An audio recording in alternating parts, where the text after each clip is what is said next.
Big weekend going on at Whippy's Iroquois Park for the Thanksgiving tournament. The novice AAA Toros took on the East York Bulldogs. East York power play, quick shot, and a left pad save there in the first period by Parker Shaw. As we move to the second period, we're still scoreless, but that's going to change right here. Lampress with a nice shot over the glove of Shaw on the power play to give East York a 1-0 lead.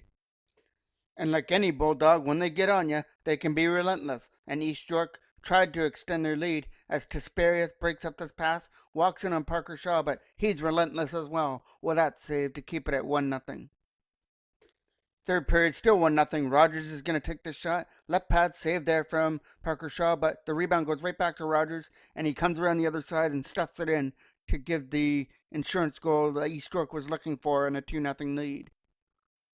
The Toros brought some chances of their own in the third period, just couldn't solve the goaltender for East York until now. Baker's going to throw it in front for our dog, who chips it at the net, and it's going to be a one-timer coming up here from Brody Pithy, off to the right post and in to make it 2-1.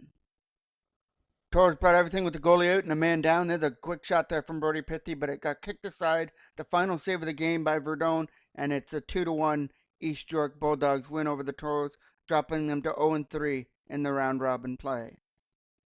So let's keep this train going here and head to Pickering for minor Pee Wee AA Toros, taking on the Pickering Panthers, and the shutout streak is over for the Toros, only about 2 minutes in. Kringeroff backhands it in and gives Pickering a 1-0 lead.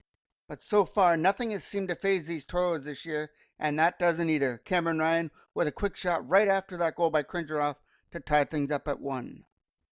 A late first period power play for Pickering. Konecko steps into it from the faceoff circle, but he hits the crest of Drew Galton. This one stayed 1-1 up until the end of the second, and then it's going to be Cameron Ryan getting his second of the game. Everything he touches seems to turn to goal right now, and that shot goes over the left shoulder of Gilmore into the top shelf to make it 2-1 Toros.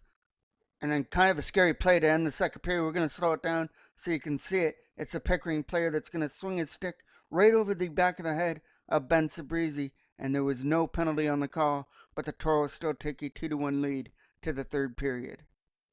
In the third, it's still 2-1 Toros, but Pickering are enjoying a two-man advantage. In the third period, that felt like I had a stutter because that's the only words I could say. Pickering do tie it up. Kruger gets his own rebound to tie things up at 2 as Pickering finally connected on their power play.